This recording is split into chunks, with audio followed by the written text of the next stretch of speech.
안녕하십니까. 오늘 저희가 함께 살펴볼 이야기는요. 네이버 블로그에 올라온 글 하나입니다. 많은 한국 직장인들이 느끼는 그 상명하복 문화 있잖아요. 어쩌면 그 뿌리에 조지 레이코프가 말한 엄한 아버지 모형이 있을 수 있다는 내용이에요. 네, 반갑습니다. 특히 개인주의적인 성향을 가지셨거나 워라밸을 중요하게 생각하는 분들께 이게 어떤 의미가 있을지 좀 깊이 파헤쳐 보려고 합니다. 네, 어떤 사회나 조직 문화를 이해할 때 그 밑에 깔린 어떤 보이지 않는 틀, 프레임이라고 하죠. 그걸 아는 게 중요합니다. 오늘 얘기할 엄한 아버지 모형이 바로 그런 강력한 틀 중 하나고요. 그럼 그 엄한 아버지 모형이라는 게 정확히 뭘 말하는 건가요? 자료 설명이 꽤 인상 깊던데요? 네, 핵심은 이제 엄격한 아버지가 가정을 이끄는 모습에 비유하는 거예요. 가부장적인 질서 같은 거죠. 아, 가부장제요? 네. 아버지가 딱 규율을 세우고 좀 엄하게 해서 가족 구성원을 단련시킨다, 뭐 이런 믿음처럼요.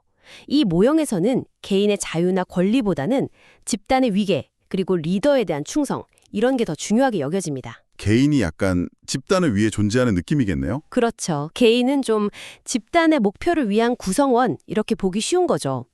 조지 레이코프는 실제로 이 모형이 전통 가치나 규율, 또 자기 책임을 강조하는 미국 공화당의 생각과 좀 비슷하다, 이렇게 분석하기도 했어요. 그렇군요. 네이코프 얘기는 들어봤는데 공화당이랑 연결 짓는군요. 근데 이게 유독 한국 사회에서 좀 더 강하게 느껴지는 이유가 있다고요. 자료에서 그 배경을 짚어주던데 이게 참 흥미로웠어요. 맞습니다. 이 블로그 글에서는 크게 두 가지 문화적 불의를 지적하는데요. 첫 번째는 역시 유교의 영향이죠. 충과 효. 충효 사상. 네. 이게 단순히 충성하고 효도한다 이걸 넘어서서요. 임금이나 부모가 큰 권위에 대해서는 거의 절대적으로 따르는 것을 굉장히 중요하게 여겼던 그런 역사적 배경이 있잖아요. 네, 그쵸. 그리고 두 번째는 한국의 개신교 문화에서 나타나는 하느님 아버지에 대한 순종적인 믿음.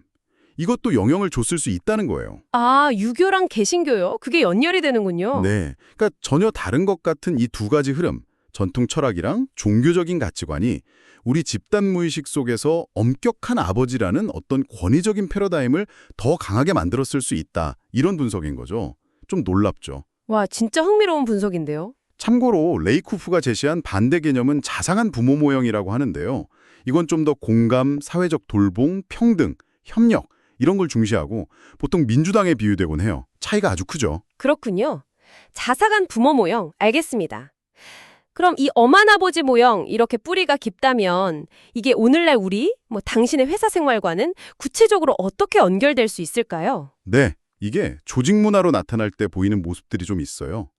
예를 들면 카리스마 넘치는 팀장님이 일방적으로 딱 지시하고 팀원들은 별다른 의견 없이 그냥 따르는 분위기, 이런 거요. 아, 네. 또 개인이 좀 창의적인 아이디어를 내거나 저 워라밸 좀 챙기고 싶습니다. 이런 얘기를 하면 윗분들이 안 좋아하실 텐데 이런 반응이 쉽게 돌아오고요. 네, 맞아요. 그런 말 들어본 적 있는 것 같아요. 휴가 한 해 쓰려고 해도 상사 눈치를 엄청 본다거나 아니면 누가 정시에 퇴근하면 약간 불편하게 보는 시선 같은 거.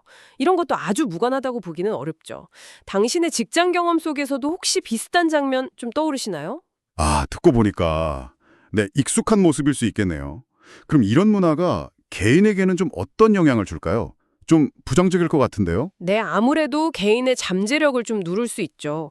좋은 아이디어가 있어도 말하기 어렵고 묵살되기 쉽고요. 워라밸은 당연히 존중받기 어렵고 그럼 결국 자아실현 기회도 줄어들 수밖에 없죠. 그렇죠. 심하면 개인이 정말 조직의 목표 달성을 위한 그냥 부속품처럼 느껴질 수도 있어요.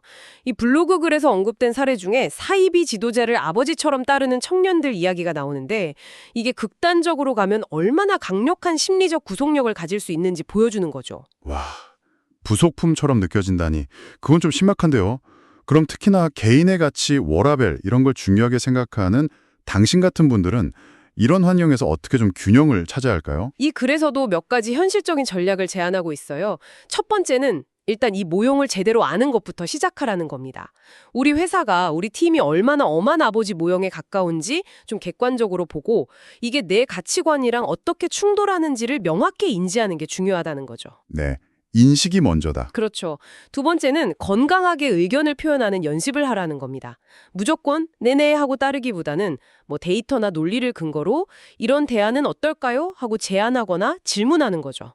처음엔 좀 어려워도 점진적으로 자기 목소리를 내보는 거예요. 용기가 필요하겠네요. 네, 좀 그렇죠. 그리고 세 번째는 명확한 경계를 설정하는 것입니다.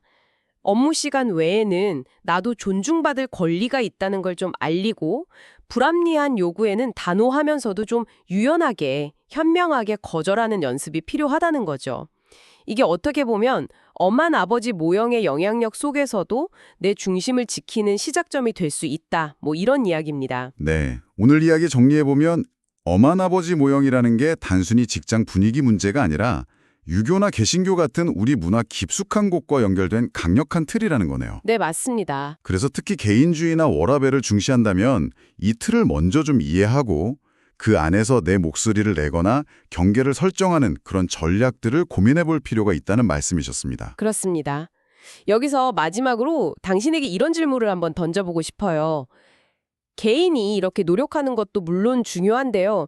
근데 사실 그것만으로는 좀 한계가 있을 수 있잖아요? 그렇죠. 사회 전체가 바뀌어야 할 수도 있으니까요. 네, 우리 조직이나 사회 전체가 이런 좀 경직된 엄한 아버지 모형의 영향에서 벗어나서 개인의 자율성이나 성장을 진정으로 존중하는 문화로 나아가려면 좀 더 근본적으로 뭐가 필요할까, 무엇이 변화해야 할까, 이 질문을 한번 곱씹어 보시는 것도 좋지 않을까 싶습니다.